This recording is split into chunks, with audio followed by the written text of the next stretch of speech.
જય હિન્દ મિત્રો, વંદે માતરમ।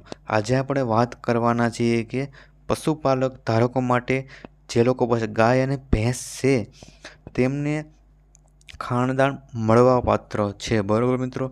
તો કઈ રીતે ફોર્મ ભરાય છે અને કઈ રીતે આખી પ્રોસેસ થાય છે એ હું તમને વિડીયોમાં બતાવવાનો છું, બરાબર। અને હું તમને ડોક્યુમેન્ટની વાત કરું તો ડોક્યુમેન્ટ રહેશે તમારા રેશન કાર્ડ અને આધાર કાર્ડ, બરાબર। આ બંને ડોક્યુમેન્ટ ઓનલાઈન પણ જોડી શકો છો અને ઓફલાઈન પણ તમે જોડી શકો છો, બરાબર મિત્રો। આ બંને ડોક્યુમેન્ટ જોડવાના રહેશે, બરાબર મિત્રો। તો આપણે આગળ વાત કરીએ કઈ રીતે ફોર્મ ભરાય છે, બરાબર મિત્રો। તો આગળ તમે વિડીયોમાં જોડાયેલા રહેજો।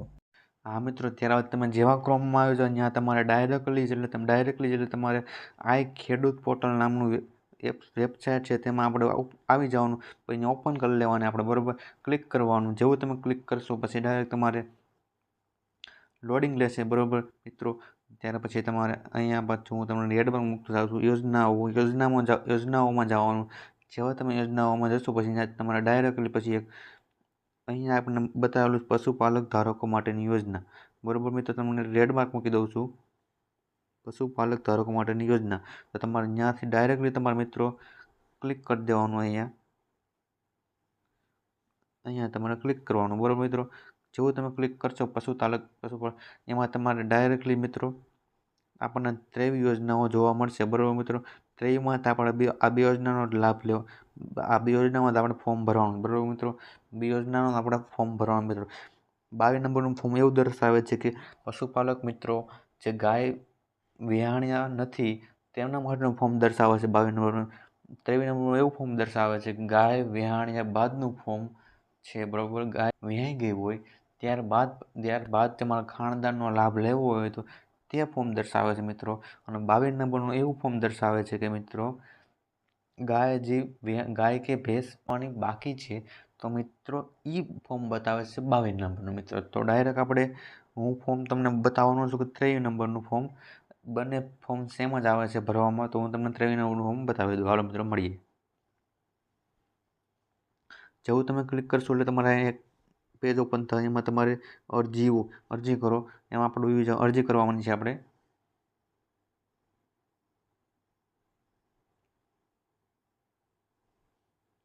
જેવું તમે અરજીનું ક્લિક કરશો પછી તમને આવું એક પેજ ઓપન જોવા મળશે, બરાબર મિત્ર। તમે એવું કે તમે રજિસ્ટર્ડ અરજદાર છો કે નહીં, તો આપણે ના કરવાની છે, તમે હોય તો હા પાડવાનું, બાકી ના પાડવાની, બરાબર। આગળ વધો, ક્લિક કરવાનું તમારે આગળ વધવા માટે, પછી અહીં નવી અરજી આપવાની, નવી અરજી ઉપર ક્લિક કરવાનું આપણે, આવું એક પેજ ઓપન થાય, બરાબર મિત્રો। હું તમને દર્શાવી દઉં શું ફરજિયાત છે, બરાબર મિત્રો। જે મિત્રો આમાં રેડ માર્ક છે, બરાબર મિત્રો, આમાં તે આપણે ફરજિયાત છે મિત્રો, બરાબર। નામ ફરજિયાત છે મિત્રો, પિતાનું નામ ફરજિયાત, અટક ફરજિયાત છે, જિલ્લો ફરજિયાત, તાલુકો ફરજિયાત, ગામ ફરજિયાત, સરનામું ફરજિયાત, જાતિ ફરજિયાત, લિંગ ફરજિયાત, આધાર કાર્ડ છે મોબાઈલ નંબર લિંક છે તે ફરજિયાત, મોબાઈલ નંબર ફરજિયાત, દિવ્યાંગ છો એ ફરજિયાત, આધાર કાર્ડ નંબર ફરજિયાત, ગાય વર્ગની પ્રાણીની સંખ્યા ફરજિયાત, ભેંસ વર્ગની પ્રાણીની સંખ્યા ફરજિયાત, અન્ય પ્રાણીની સંખ્યા ફરજિયાત, તમે છેલ્લે ક્યારે લાભ લો તે પણ ફરજિયાત, અને રેશન કાર્ડ ફરજિયાત। આટલું તમે ફોર્મ ભર્યા બાદ આટલું બધી વિગત ભર્યા બાદ તમારે નીચે આવી જવાનું। નીચે તમે જવા આવશો અહીંયા તમારે પછી ડાયરેક્ટ કેપ્ચા ફિલ કરી દેવાના, કેપ્ચા ફિલ કર્યા પછી તમારે ડાયરેક્ટ અરજી સેવ કરવાની, સેવ કર્યા બાદ તમારે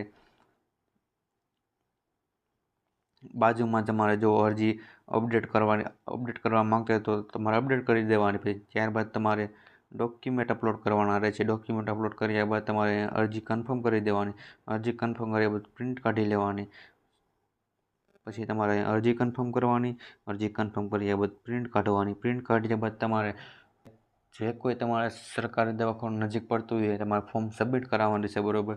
ત્યાં તમારે ફોર્મ સબમિટ થઈ જાય, બરાબર।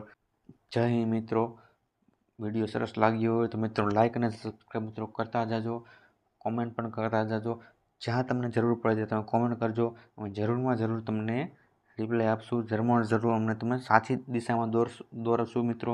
એટલા માટે તમે લાઈક અને સબસ્ક્રાઈબ મિત્રો કરતા જાઓ। Vande Mataram, thank you.